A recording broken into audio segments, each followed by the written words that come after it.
Hai Kejicians, sadarkah kita bahwa kita ini disebut sebagai anak-anak Allah? Dan percayakah kita bahwa selain keluarga kita di rumah, Tuhan juga kasih kita keluarga yang baru di dalam Tuhan. Dan KJC ini bisa kita sebut sebagai keluarga dan rumah tempat kita bernaung, bertumbuh dan berbuah bersama ke arah Kristus.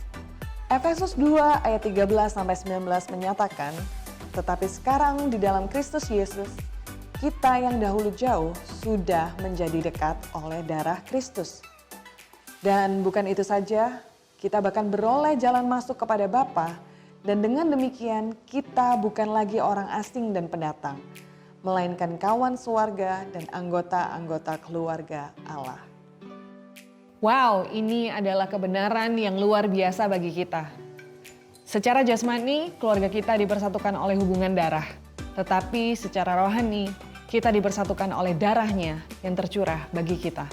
Kita yang dulu jauh menjadi dekat karena iman percaya kita atas penebusan Kristus di kayu salib. Inilah yang mendekatkan kita satu sama lain di dalam keluarga KJC ini. Percayalah bahwa Kristus mencurahkan darahnya dan mau mati supaya kita memiliki hubungan yang dekat dengan Bapa. Dan juga kita dengan sesama keluarga besar ini. Kita bukan lagi orang asing guys, we are family. So, sebagai anggota keluarga yang baik dan yang benar tentu saja, kita akan selalu stick together no matter what. Sebagai analogi, saya akan ambil suatu acara pernikahan. Siapa yang akan tinggal sampai acara berakhir? Tentu saja keluarga terdekat, karena tamu undangan dan para teman sudah pulang terlebih dahulu. Keluarga yang mengasihi kedua mempelai tentu akan berusaha untuk membackup dan mengcover kekurangan yang terjadi. Sama halnya dengan ibadah kita di KJC, KJC ini bukan sekedar institusi atau organisasi gereja dengan segala programnya, tetapi kita semua yang ada di sini, mulai dari para home pastors, leaders, para gembala, dan tentu saja jemaat, kita sama-sama saling membangun suatu rumah dan keluarga yang dipersatukan Tuhan dalam kerajaan Allah. Tinggal sampai akhir. Turun tangan, memiliki hati untuk membantu dan terlibat, mempunyai kasih yang menutupi segala kekurangan.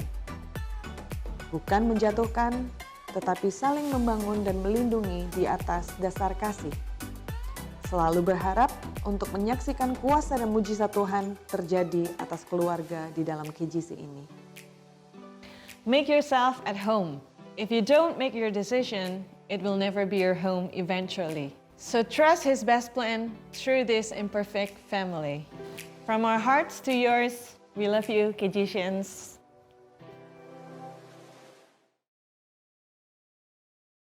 Hai Kejicians, selamat sore, shalom semua Kingdom Generation Community. Ya, ini kita sudah memasuki minggu yang ke-7 kita ibadah online ya. Nggak kerasa banget, sudah hampir 2 bulan ya. Malah akhir-akhir ini kan kita sudah 2 hari kita PSBB ya. Tapi sesuatu yang baik selalu ada di season-season di mana Tuhan selalu ada memang.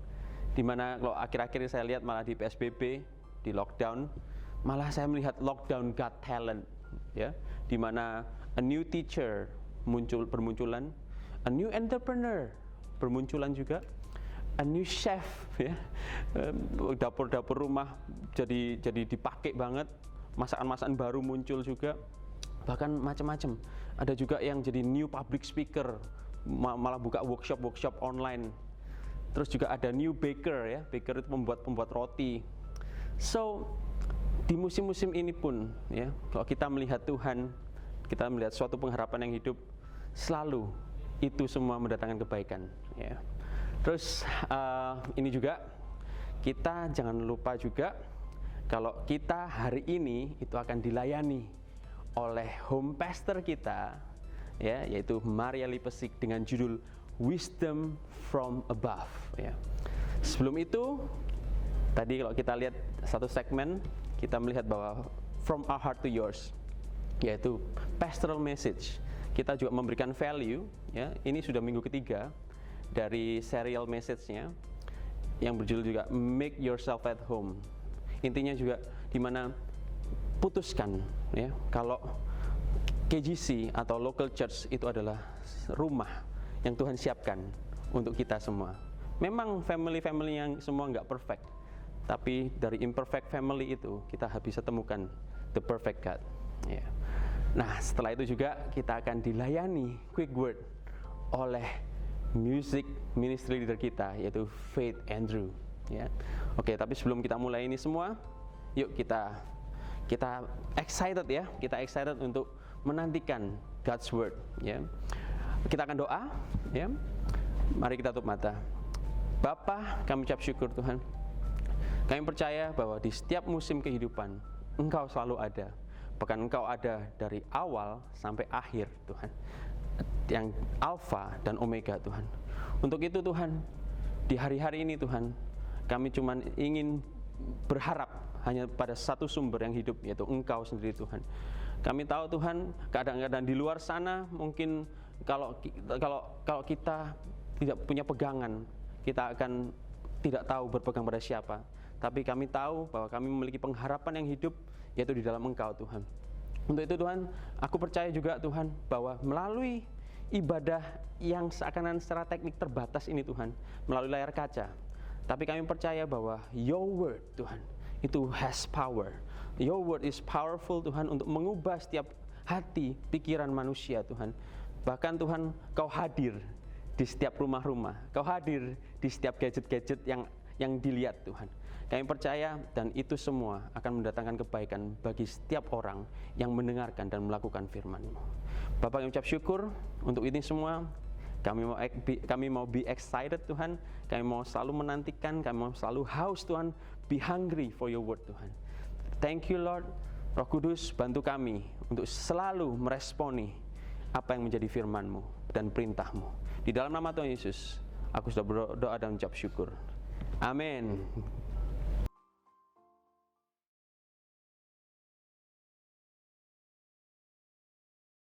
Shalom Kegicians, saya Faith, saya akan membawakan quick words pada hari ini. Quick words diambil dari Filipi 3 ayat 7-8. Tapi apa yang dahulu merupakan keuntungan bagiku, sekarang kuanggap rugi karena Kristus. Malahan segala sesuatu kuanggap rugi karena pengenalan akan Kristus Yesus. Tuhanku lebih mulia daripada semuanya. Oleh karena Dialah, aku telah melepaskan semuanya itu dan menganggapnya sampah, supaya aku memperoleh Kristus. Oke, surat Paulus kepada jemaat di Filipi ini sebenarnya memiliki latar belakang, khususnya pada pasal 3, yaitu pada saat itu banyak pengajar-pengajar yang mengatakan bahwa para pengikut Kristus harus melakukan sunat secara fisik untuk bisa mengikuti Kristus. Nah, di sini Paulus ingin menjelaskan kepada mereka.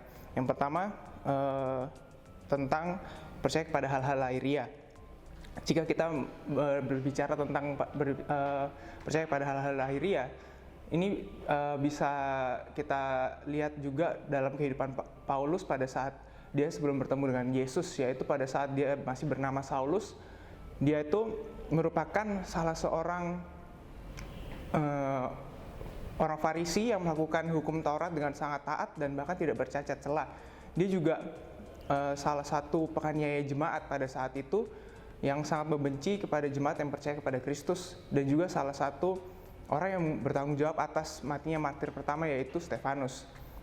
Dilihat bahwa di ayat ke Filipi 3 ayat 4-6, di situ dia mengatakan bahwa dia itu punya tanda kutip CV yang sangat luar biasa kalau kita bisa lihat, yaitu dia itu disunat pada hari ke-8 dari bangsa Israel, suku Benyamin, orang Ibrani asli. Dia pendirian terhadap hukum Taurat, dia orang Farisi, dan dia tentang kegiatan dia penganiaya jemaat. Kita lihat bahwa dia melakukan semua itu untuk dia bisa datang kepada Allah, melakukannya semua itu untuk dia mengejar Allah dengan melakukan hal-hal itu. Tapi begitu dia mengenal Kristus, hal itu semua berubah dan dia anggap hal itu semuanya sampah. Nah, ini yang kedua adalah percaya kepada Kristus. Ketika Saulus pada saat itu dia bertemu dengan Kristus, hidupnya berubah 180 derajat. Dia yang dulu penganiaya jemaat, dia yang dulu sangat tidak suka dengan jemaat yang percaya kepada Kristus, menjadi orang yang sangat radikal, menjadi orang yang benar-benar mengejar Kristus saja dalam hidupnya.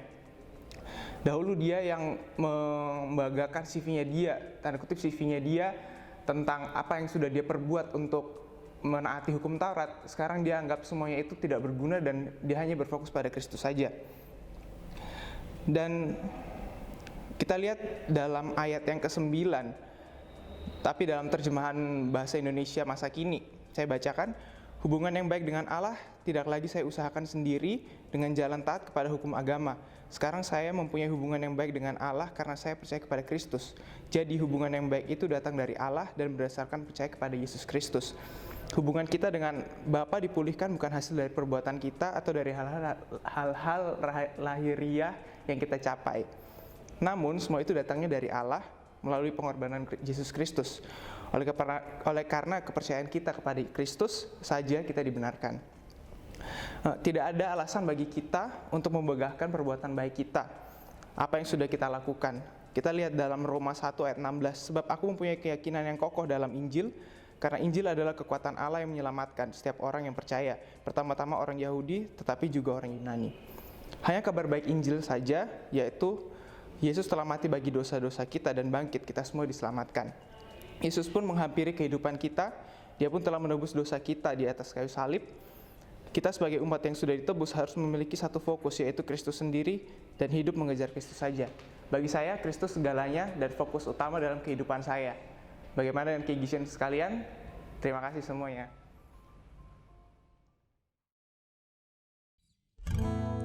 1 Yohanes 4 ayat 9-10. Dalam hal inilah kasih Allah dinyatakan di tengah-tengah kita, yaitu bahwa Allah telah mengutus anaknya yang tunggal ke dalam dunia supaya kita hidup olehnya. Inilah kasih itu, bukan kita yang mengasihi itu Allah, tetapi Allah yang telah mengasihi kita dan telah mengutus anaknya sebagai pendamai bagi dosa-dosa kita. Kami mengucap syukur buat segalanya Tuhan. Engkau sungguh baik dalam kehidupan kami. Kami sembah Engkau Tuhan Yesus. Kami puji nama-Mu. Kami tinggikan Engkau.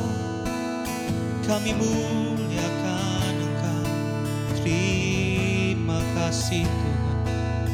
Terima kasih Tuhan. Terima kasih buat kasih-Mu. Terima kasih buat salib-Mu Tuhan. Kami bersyukur buat cinta-Mu. Kami bersyukur buat darah-Mu yang sucikan kami.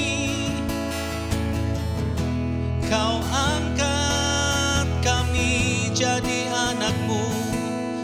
Kami mengucap syukur padamu. Terima kasih Tuhan. Haleluya. Kami sembah Engkau. Thank you Lord Jesus. Terima kasih Tuhan. Terima kasih Tuhan.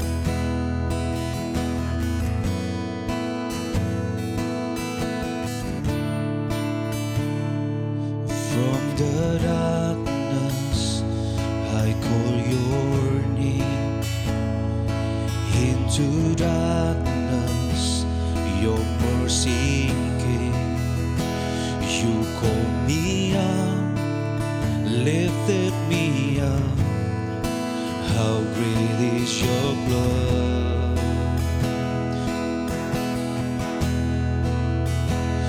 You bore my weakness, you took my shame, buried my burden in fields of grace. You called me up, lifted me up. How great is your love? From the heights of heaven, you stepped down to earth.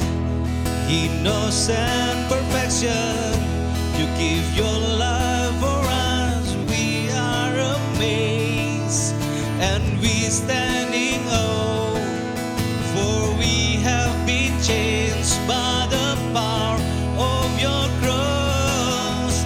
How great, how great, how great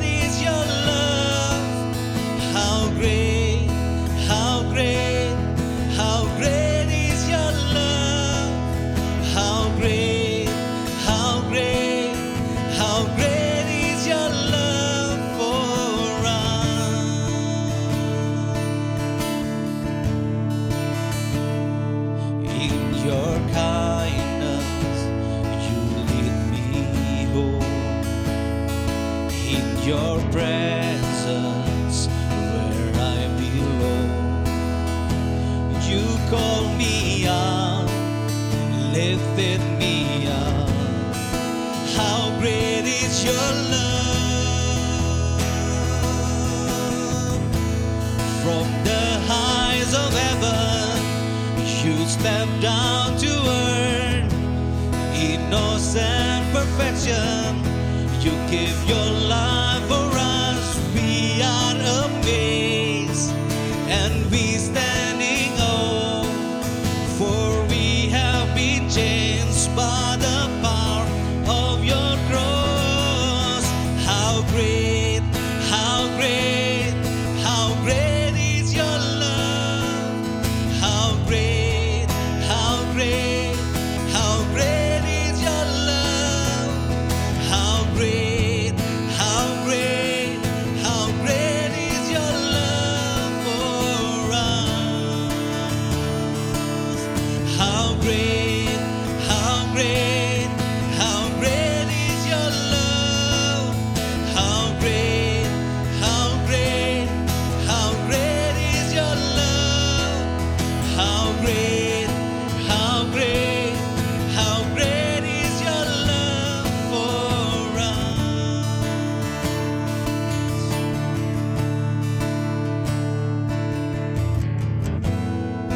Oh, Jesus, how great is your love for us, Lord.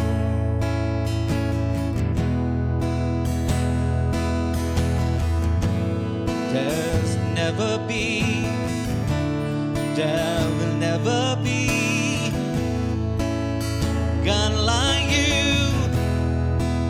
Your love so true. There's never been, there'll never be God like you. Your love so true. There's never been, there'll never be God like you. Your love so true. There's never been, there'll never be God like you. Your love so true. How great, how great, how great is your love. How great, how great, how great is your love.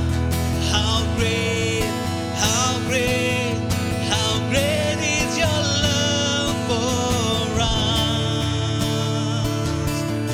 How great, how great, how great is your love. How great, how great, how great is your love. How great, how great, how great is your love for us.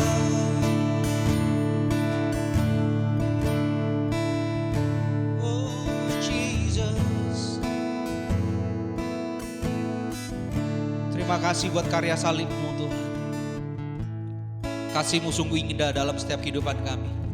Engkau bawa kami ke dalam tahta-Mu, dalam kerajaan. Karena Engkau, Tuhan, kami menjadi anak. Dan dengan berani kami memanggil Engkau ya Aba, ya Bapa. Berfirman sore hari ini, Bapa. Dan Roh Kudus bekerja dalam setiap kehidupan kami. Biar firman, biar kebenaran menyucikan setiap kehidupan kami, mengubahkan setiap kehidupan kami, dan kesempurnaan Kristus nyata dalam kehidupan kami. Kami percaya akan kebenaran firman, kami percaya akan kuasa firman-Mu mengubahkan setiap kehidupan kami. Segala pujian, segala hormat hanya bagi satu nama. Dalam nama Tuhan Yesus kami sudah berdoa dan mengucap syukur. Haleluya. Amin.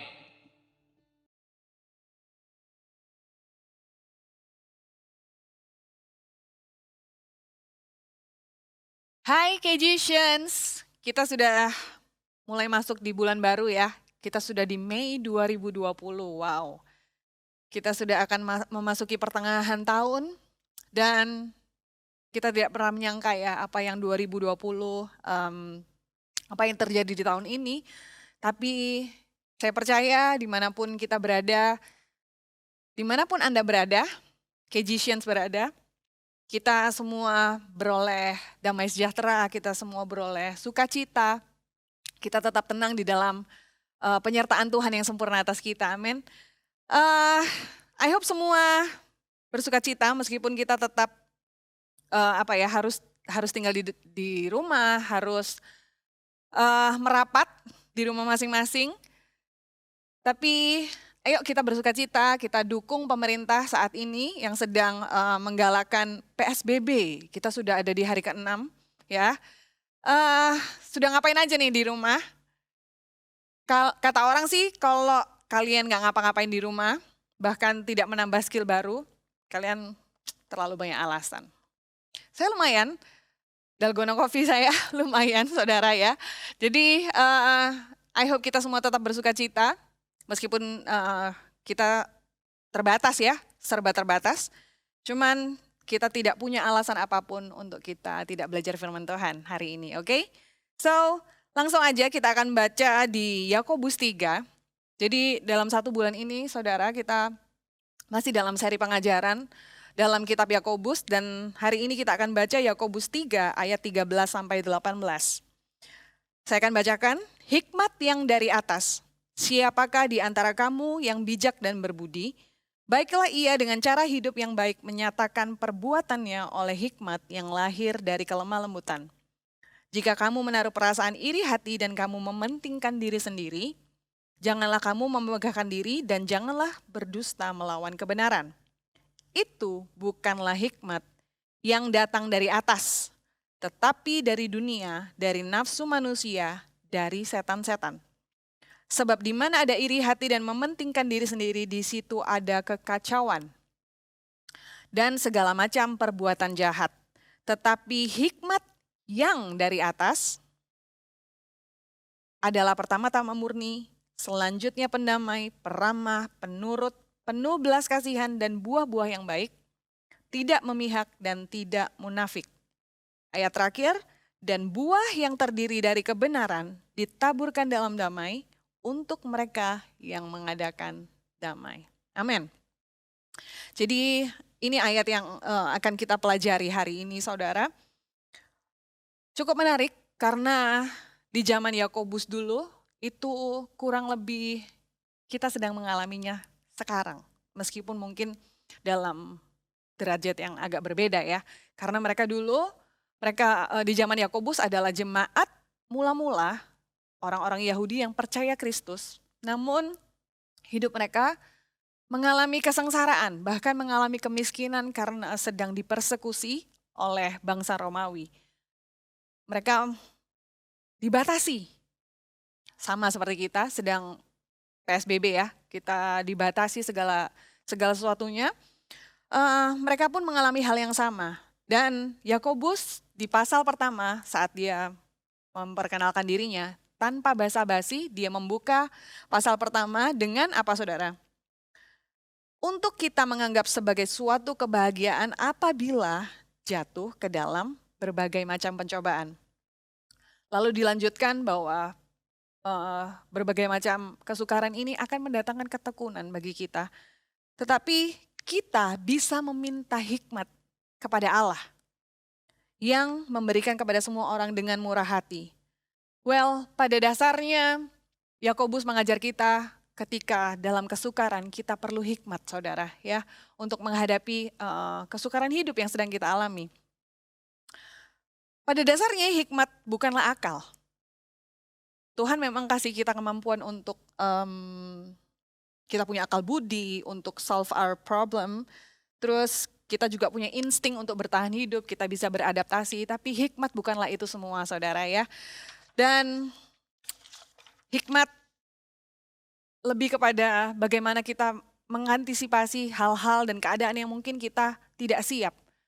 Hal-hal yang di depan kita yang kita tidak mengantisipasi, kita tidak siap dan mungkin di luar kontrol kita saudara. So, mari kita belajar apa yang firman Tuhan katakan tentang hikmat itu sendiri. Saya ajak kita semua untuk sama-sama belajar dari rumah ya. Kalimat pembuka untuk perikop ini. Yakobus bilang, siapakah di antara kamu yang bijak dan berbudi? Who is wise and understanding among you? Jadi dari sini kita harus bertanya, apa artinya being wise? Apa sih hikmat itu? Apa kebijaksanaan itu? Apakah orang yang berkata-kata dengan bagus, dengan lugas ya? Atau apakah dia orang yang berhikmat? Atau mungkin orang yang kata-katanya tidak indah, yang mungkin sedikit kasar. Apakah orang ini tidak berpengertian? Atau kita kadang-kadang menganggap orang yang tenang dalam mengambil keputusan, dia menimbang-nimbang, dia merenungkan dulu. Kemudian dia bisa memberikan jawaban yang tepat, apakah orang ini disebut orang yang punya hikmat dan kebijaksanaan. Dan bagaimana dengan filosofi, keputusan yang tepat adalah di waktu yang tepat, diambil pada kondisi yang tepat, dan kepada orang yang tepat, untuk orang yang tepat. Apakah ini yang dibilang bijaksana itu? Nah, so how do we define wisdom and how we seek it? Sebenarnya Yakobus sendiri secara gamblang, dia menyebutkan tentang ciri orang yang berhikmat. Dan kita pun, kita harus bisa membedakan hikmat, saudara, karena ternyata ada dua hikmat yang berbeda. Nah, ini yang mau saya tampilkan. Earthly wisdom dan wisdom from above. Ini adalah perikop dari, judul perikop maksud saya, hikmat yang dari atas. Kalau saudara bisa lihat di ayat 14 sampai 15, sampai 16, jadi earthly wisdom, wisdom yang bukan dari Tuhan, itu bermanifestasi menjadi iri hati dan mementingkan diri sendiri. Dan sumbernya adalah bisa dari dunia, bisa dari nafsu manusia, bahkan dari setan-setan. Dan hasilnya hanya kekacauan dan segala macam perbuatan jahat. Sedangkan the opposite, wisdom from above, itu bermanifestasi dalam kemurnian, yaitu pertama-tama murni, pendamai, peramah, penurut, penuh belas kasihan, menghasilkan buah-buah yang baik, tidak memihak dan tidak munafik. Bersumber dari atas, ya. Dan hasilnya kedamaian. Saya kasih tanda tanya di situ karena saya tidak menemukan kalimat kedamaian itu secara gamblang. Jadi makanya saya kasih tanda tanya di situ, nanti kita akan ke sana. So, seperti kata Pastor Peter Tikowalu dalam 2 minggu lalu, dia bilang firman adalah cermin, saudara ya. Firman adalah cermin yang sempurna seharusnya yang bisa kita pakai untuk kita bercermin apakah kita ini sudah memakai hikmat yang daripada Tuhan atau kita masih terinfluence dari hikmat dunia, bahkan dari setan-setan, saudara. Dan itu bisa juga timbul dari hati manusia. Saya akan ajak saudara untuk baca Yakobus 3 ayat 14 tapi dari versi lain, yaitu versi The Passion Translation. Saya akan bacakan. But if there is bitter jealousy or competition hiding in your heart, then don't deny it and try to compensate for it by boasting and being phony. Di situ saya garis bawahi hiding in your heart. Jadi ada hal-hal yang kita tidak sadari. Dia bersembunyi di dalam hati kita yang memunculkan iri hati dan mementingkan diri sendiri, saudara. Jadi contoh sederhananya, kan saat ini kita ada dalam masa sulit ya. Kita sedang menghadapi pandemi, kita harus serba terbatas. Mungkin ada yang harus bekerja dari rumah dan salary-nya nggak nerima full. Banyak hal. Mungkin target perusahaan kita turun bahkan ngedrop ya. Kita punya permasalahan kita sendiri gitu. Cuman ada satu yang mungkin saya bisa share, saudara. Kadang-kadang kan kita ditantang untuk memberikan bantuan ya. Selain kita support pemerintah, kita juga ingat teman-teman kita yang mungkin punya bisnis, punya kesulitan. Ayo kita support mereka juga gitu kan. Dan apa yang bisa kita beri gitu, maksudnya apa yang bisa kita bagi ke mereka. Dan dalam ibadah online, seperti yang saudara lakukan saat ini, itu di ujung ibadah akan ada link persembahan, ya saudara ya. Saya sebagai jemaat KGC juga, waktu saya ikutin ibadah online service sudah 6 kali, bahkan ini sudah ke-7 kalinya ya. Saya kalau ikutin ibadah, terus di ujung service itu dimunculkan link persembahan, tiba-tiba muncul dalam hati saya begini, iya ya, saat-saat kayak gini nggak persembahan, oke juga mungkin ya, Tuhan juga tahu kebutuhan kita seperti apa. Itu muncul saudara, dari dalam hati saya gitu. Pikiran saya, cicilan masih ada ya. Waktu saya disuruh WFH itu saya nggak tahu apakah saya akan full terima pendapatan saya ataukah dipotong, saya belum tahu kebijakan kantor seperti apa. Cuman pikiran ini muncul dalam hati saya gitu. Saya merasa it is not wise untuk spending extra for others or even for the church, padahal kita juga sudah mepet dengan kebutuhan sendiri gitu ya. Saya nggak tahu dengan saudara. Tapi saya menemukan ini adalah bukan semata-mata mementingkan diri saya sendiri, tapi ada suatu hal yang tersembunyi di balik hati saya yang saya tahu ini bukan sekedar mementingkan diri sendiri, saudara. Kita bisa saja melakukan hal yang baik dan benar, even kita bisa melakukan firman Tuhan, tanpa kita tahu alasan yang benar untuk melakukan apa yang kita lakukan. Jadi ada hal-hal tersembunyi inilah yang harus bisa kita identifikasi, saudara. Bahwa sebenarnya akar dari iri hati dan akar dari kepentingan diri sendiri itu adalah tentang hati yang tidak percaya kepada Tuhan. Ada Allah lain. Kalau saya boleh tampilkan, di situ saya tulis corrupted heart. Hati yang sudah rusak di mana ada Allah lain, idol lain di dalam hati saya, berhala ya, yang membuat saya tidak percaya kepada Tuhan, yang membuat saya lebih percaya kepada diri saya sendiri, lebih percaya kepada apa yang saya punya dan apa yang bisa saya lakukan. Dan hati ini tidak punya jaminan, makanya tidak ada kedamaian. So, ini yang harus kita selidiki dalam hati kita sendiri, saudara. Apakah kita lebih percaya kepada apa yang kita punya, lebih daripada penyertaan Tuhan yang sempurna atas kita. So, dari kondisi hati yang corrupted seperti ini, kita gunakan hati ini untuk menimbang-nimbang segala perkara dalam hidup kita. Hati yang tidak punya kedamaian, hati yang tidak ada jaminan. That's why, gak heran yang muncul adalah segala kerusakan dan perbuatan jahat yang lain malahan.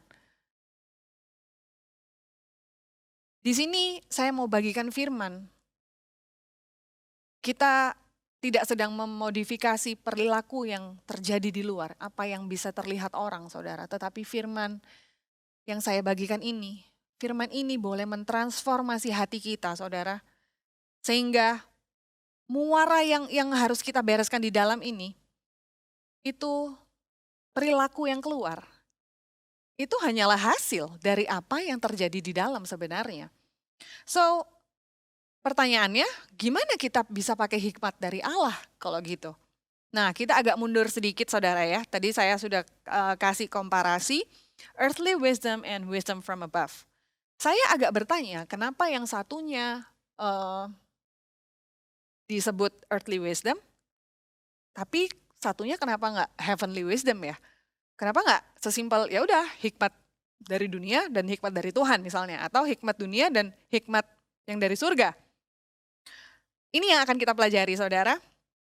Di Yakobus 1 ayat 17 disebutkan segala pemberian yang baik dan sempurna datangnya dari atas, yaitu dari Bapa segala terang. Dan selain Yakobus ada satu orang lagi yang mempertanyakan di manakah hikmat itu bisa diperoleh, yaitu Ayub, saudara. Di Ayub 28 ayat 12 sampai 15, di situ dia bertanya, di mana hikmat dapat diperoleh? Hikmat, dia bilang, Ayub sendiri bilang, hikmat tidak didapati di negeri orang yang hidup. Bahkan samudra raya berkata, ia tidak ada padaku. Bahkan untuk gantinya tidak setimpal dengan emas yang murni dan tidak dapat ditimbang dengan perak. So, hikmat, kita nggak bisa hasilkan hikmat. Hikmat tidak didapati di negeri orang yang hidup. Hikmat tidak bisa dihasilkan oleh manusia sendiri. Hikmat tidak dapat ditemukan. Dan hikmat tidak dapat dibeli, saudara. But this is the good news. Hikmat itu bisa diterima. Because it is given. Kita mau baca kembali di Yakobus 3 ayat 18 ya. Ayat terakhir saudara. Dan buah yang terdiri dari kebenaran ditaburkan dalam damai untuk mereka yang mengadakan damai. Ini yang saya tadi bilang, saya kasih hasil dari hikmat yang dari atas itu apakah kedamaian? Enggak, karena ayatnya bilang dan buah yang terdiri dari kebenaran ditaburkan dalam damai. Bukan menghasilkan damai. Untuk mereka yang mengadakan damai. Wow, this is interesting. Ini menarik saudara ya. Jadi tidak sesederhana itu Esmeralda ternyata. Ya, tidak semudah itu Ferguso. Kita harus belajar lebih lagi apa yang firman Tuhan katakan. A harvest of righteousness. Kalau di International Standard Version, saya akan tampilkan juga. And a harvest of righteousness is grown from the seed of peace, planted by peacemakers. Saudara bisa garis bawahi righteousness, ya. Kita akan belajar apa itu righteousness. Kita akan buka di 1 Korintus 1 ayat 21 dan 2 Korintus 5 ayat 21. Dalam 1 Korintus 1:21, the world by its own wisdom knew not God. Oleh karena dunia dalam hikmat Allah tidak mengenal Allah oleh hikmatnya, maka Allah berkenan menyelamatkan mereka yang percaya karena kebodohan pemberitaan Injil. Dan dalam 2 Korintus 5 ayat 21, for our sake he made him, Allah membuat Yesus, to be sin, who knew no sin. Kalau tadi manusia knew not God, ini Allah yang knew no sin, so that in him we might become the righteousness of God. Dia yang tidak mengenal dosa telah dibuatnya menjadi dosa karena kita, supaya dalam dia kita dibenarkan oleh Allah. Wow. Ini saudara, mengapa penyebutan wisdom from above itu penting, itu signifikan. Karena inilah rencana Bapa segala terang itu. Ini jauh melebihi dari apa yang kita minta, apa yang kita cari. Kita mencari hikmat, tetapi dia menurunkan sang hikmat itu sendiri. Dia menurunkan sang firman, dia menurunkan sang kebenaran. Benih firman, benih kebenaran itu diturunkan dari atas saudara. Dari Bapa segala terang. Hati kita diterangi. Hati kita yang corrupted tadi ya saudara, yang saya bilang. Tidak ada jaminan. Bahkan seperti Pastor Doni A2 bilang minggu lalu ya. Kita ini yang seterunya Allah sekarang diangkat jadi anaknya. A total sinner become sons and daughters of God. Melalui Kristus hidup kita diperdamaikan dengan Bapanya. So hasil dari wisdom from above itu bukan kedamaian saudara. Bukan semata-mata kedamaian. Bukan semata-mata hati yang damai, no. Tetapi ketika hidup kita diperdamaikan dengan Bapanya. So guys, hikmat manusia itu berasal dari hati yang tidak mengenal bahkan menolak Tuhan. Knew not God. Itulah kita. Tetapi hikmat yang dari atas itu lahir dari hati yang meresponi Tuhan yang diturunkan, yang telah mati. Seperti benih dia harus mati saudara. Tetapi dibangkitkan. Kristus dibangkitkan supaya apa? Supaya kita dapat bersekutu kembali bersama dia. Supaya kita dapat disatukan kembali bersama Allah Bapa kita. Dan lewat Roh Kudusnya yang dicurahkan bagi kita, yang selalu memimpin kita kepada kebenaran. Dan tentu saja di mana ada kebenaran, di situ ada sukacita dan damai sejahtera oleh Roh Kudus, saudara ya. So, This is the summary sebenarnya. Ketika kita mencari-cari hikmat, yang kita cari bukanlah pengetahuan, saudara.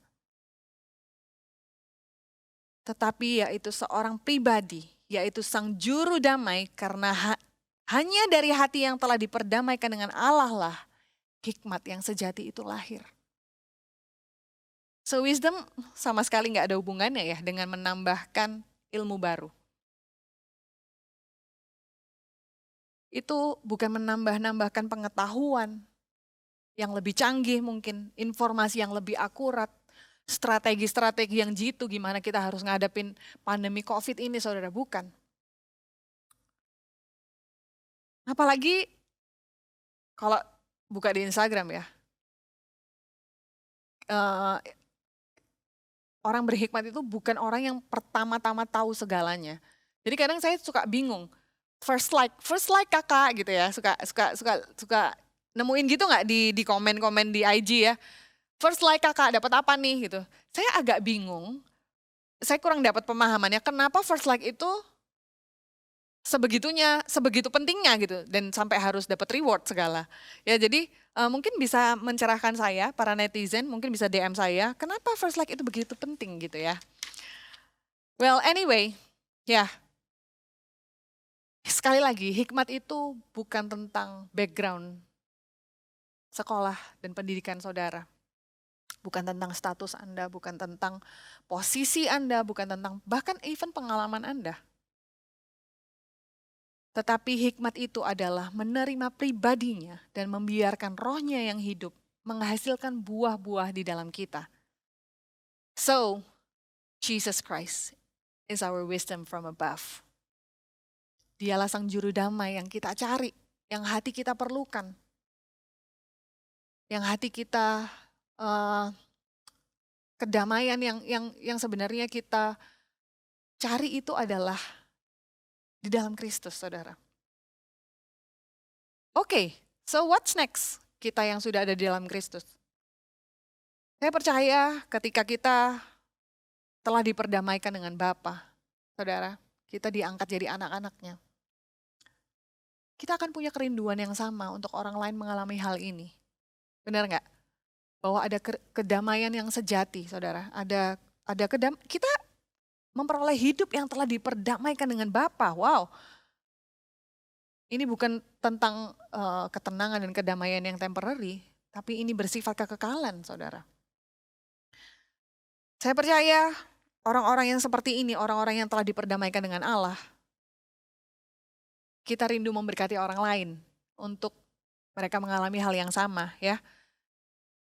Dan apa yang keluar dari tindakan kita, perkataan kita, itu akan memerdekakan orang, akan membangun orang. This is our hashtag, ya. Speak to build, saudara. Saya akan kasih satu ayat terakhir, di Amsal 10 ayat 21. Saya akan bacakan, saudara juga boleh buka ya.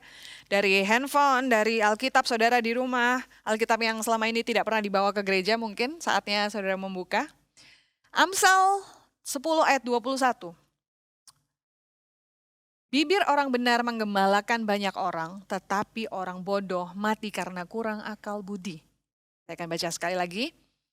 Bibir orang benar menggembalakan banyak orang, tetapi orang bodoh mati karena kurang akal budi. Menggembalakan, saudara ya. Speak to build. Pastor Doni juga bilang, speak to build itu bukan tentang kata-kata positif, tapi speak to build itu about his word. Tentang firman-Nya yang hidup, yang bisa menggembalakan orang, saudara. Yang bisa membangun orang lain. Saya ambil dari translate yang lain, menggembalakan itu juga bisa berarti menyukakan hati orang lain, menyemangati, bahkan perkataan yang memberikan makan jiwa orang lain. Feed, saudara ya. Delight tadi menyukakan hati, encourage itu menyemangati. Feed, memberi makan jiwa orang lain, saudara. Dan bahkan nourish. Nourish itu menumbuh kembangkan, membangun seseorang. So, kita speak to build, kita lead hearts, kita mengembalakan orang. Menggunakan apa, saudara? Menggunakan firman-Nya. Menggunakan hati yang kita merasakan damai yang sejati yang karena kita telah ditebus, karena kita telah diperdamaikan dengan Allah. Saya ada satu testimoni, saya akan tutup dengan testimoni ini saudara. Saya sendiri adalah produk dari Speak to Build. Saya bersyukur saya dikelilingi oleh orang-orang yang membangun saya saudara ya. My fellow home pastors, orang-orang yang Tuhan tempatkan di dekat saya. Mereka orang-orang yang membangun saya. Nah saya ini, tangan saya lumayan dingin nih saudara ya waktu take ini. Karena saya merasa saya ini kurang jago public speaking. Saya kurang, apalagi berkhotbah ya. Saya merasa saya di antara home pastor kami berempat, saya merasa saya yang paling, saya paling nggak bisa. Mereka tahu, saya sering kali ngomong ini ke mereka gitu ya. Bahkan saya bilang sama Pastor Hizkia, saya bilang sama Pastor Andrew, Pastor Nancy, aku nih nggak fasih, nggak kayak kalian gitu. Kalian kok ngomong bisa enak gitu ya. Tapi ada satu kejadian saudara, dan ini cukup lama. Waktu itu KJC belum ada, yang ada baru namanya MyRock, Messianic Youth Rock. Jadi ini ibadah untuk anak-anak muda, lebih tepatnya ibadah untuk anak-anak usia SMA, kuliah saudara ya, waktu itu saya masih kuliah. Di salah satu ibadah kami, waktu itu Pastor Hizkia adalah lead pastor ya di MyRock. Nah saya sendiri waktu itu adalah bendahara MyRock. Yang bicara saat itu adalah our senior pastor, Bapak Timotius Arifin, saudara ya. Saya masih ingat sekali, saya waktu itu pimpin pujian, dan ketika ibadah selesai, karena saya bendahara, saya adalah orang yang bertugas untuk memberikan love offering kepada pembicara kan. Saya datangi beliau, saya bilang, saya panggil dia Om Arifin terima kasih untuk pelayanannya dan firman-Nya hari ini. Meskipun jumlah kami waktu itu cuma sedikit saudara, mungkin 20-30 orang. Tapi beliau setia gitu ya melayani kami anak-anak muda waktu itu. Terus dengan smiley face dia bilang, oke, terima kasih ini saya terima. Ini namanya kalian anak-anak yang memberkati orang tua gitu ya. Dia waktu itu, saya ingat sekali saudara, kalian akan diberkati, dia ngomong gitu. Kemudian dia gak berhenti di situ, dia ngomong sama saya, ini saya berikan ke kamu ya, dia ngomong gitu. Loh, saya kaget. Karena kamu tadi sudah berkhotbah dengan baik, kamu membagikan firman Tuhan saat kamu pimpin pujian. That's good. Dia gitu. Saya kaget saudara. Saya nggak berkhotbah sih sebenarnya. Saya cuman ya kayak WL pada umumnya, kita kasih kata-kata sebelum masuk ke pujian kan. Tapi dia bilang begitu saudara. Dan ini tertancap dalam hati saya, bahkan ini sudah 15 tahun lebih dari waktu itu. Tapi ini adalah, saya tahu ada Bapak rohani, ada Bapak di surga yang melalui Bapak rohani saya di bumi, itu memberikan perkataan hikmat yang membangun saya. Even perkataan itu sudah puluhan tahun yang lalu saudara, dan saya percaya ketika kita membangun seseorang dengan hikmat yang daripada Tuhan, dengan firman-Nya, itu sifatnya bukan cuma menghibur dia atau membangun dia pada saat itu saudara, tapi itu akan over the time. Karena apa? Firman-Nya itu sifatnya kekal. Saya percaya ketika saudara driven ya oleh sang hikmat itu sendiri, saya percaya perkataanmu itu akan membangun orang yang kita even gak sadar, ternyata setelah 10 tahun kemudian, setelah 15 tahun kemudian, apa yang kita tanam, apa yang kita keluarkan pada saat itu ternyata membangun orang ini, itu ternyata membangun dia setelah sekian lama saudara. So choose wisely, hiduplah dalam kebenaran firman-Nya supaya apa yang kita keluarkan ketika kita ketemu dengan orang itu membangun dia saudara.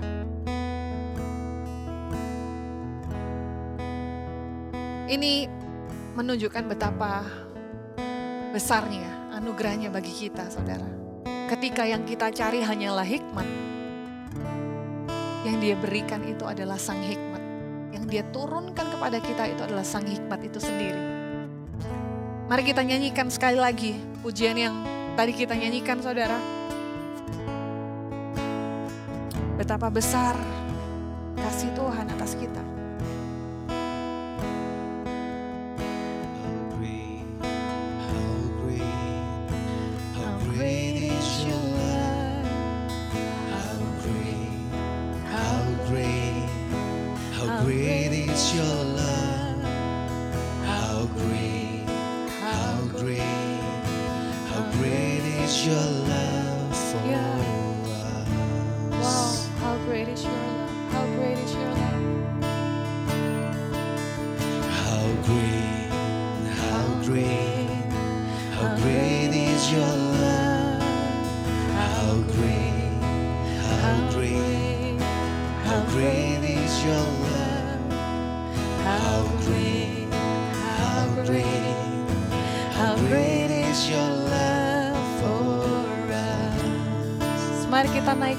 Mari kita naikkan saudara.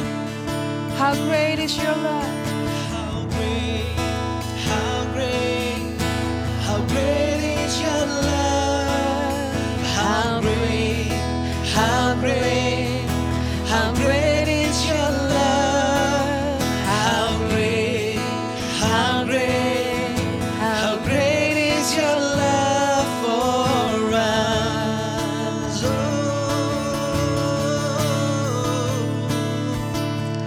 How great, how great, how great is your love.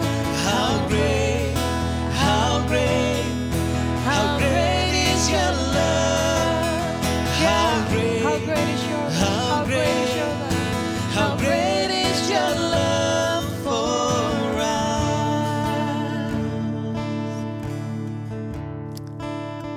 Mari saudara, saya percaya kita semua butuh hikmat yang daripada Tuhan.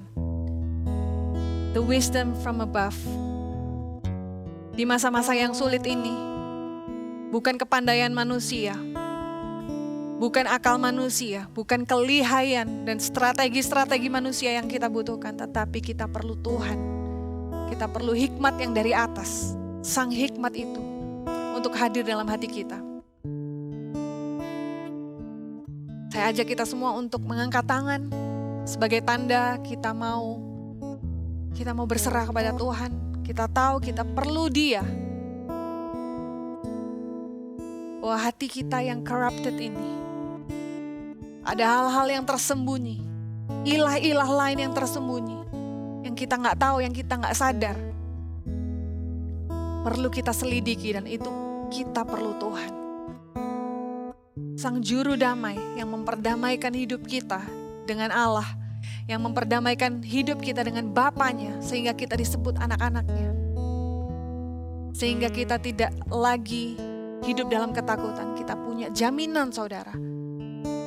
Dan jaminan dan janji-janji Tuhan itu bukan hanya untuk kehidupan nanti, tetapi hidup yang sekarang ini. Kita ada dalam tangannya, penyertaannya sempurna atas kita. Dan biarlah hati kita boleh percaya akan penyertaannya yang sempurna atas kita. Magicians, aku percaya, aku berdoa. Firman ini boleh mentransformasi hati kita. Bukan hanya kita memodifikasi perilaku kita yang tampak dari luar.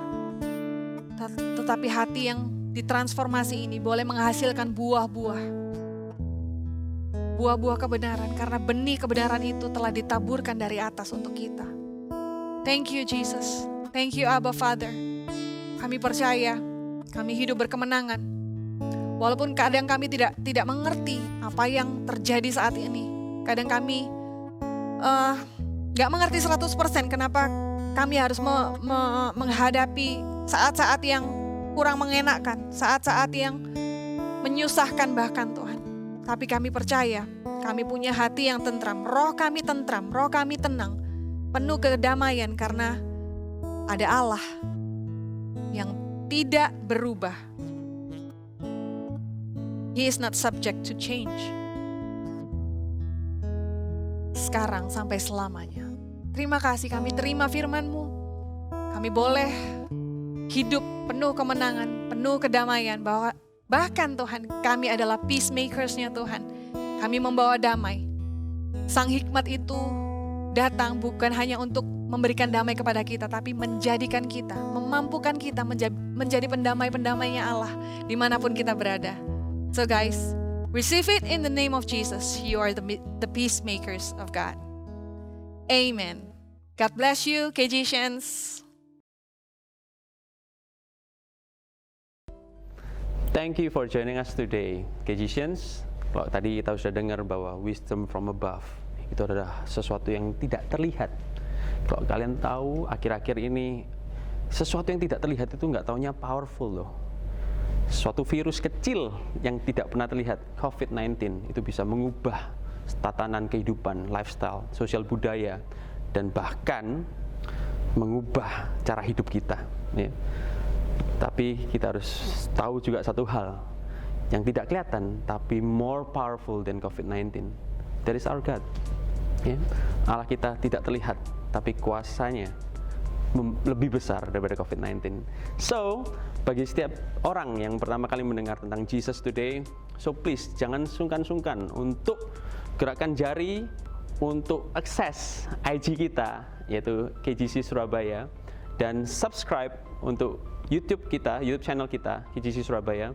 Please ask bagaimana untuk mau mengetahui tentang Tuhan Yesus untuk lebih, misalnya bagaimana ingin mengetahui tentang MC ya, Messianic Community, Komsel lebih, please jangan sungkan-sungkan untuk direct message saja. So itu saja, see you next week, KGCians.